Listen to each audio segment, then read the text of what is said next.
My husband is dead. Napatay daw yung asawa ko. Oh my God, I'm so sorry. I'm so sorry, Ate Pilar. Kasalanan ko to. I'm so sorry. Dapat gusto niyo umuwi ako, di ba? Tapos ngayon huli na ang lahat. Wala na siya. I'm so sorry.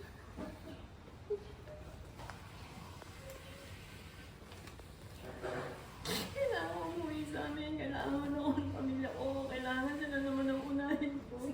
Sige po, ibubuk po kita ng flight mo, ha? Mag-impake na po kayo. Kakapin mo, Abi. Gamitin mo isang mong kamay. Iyak, Abi. Tulungan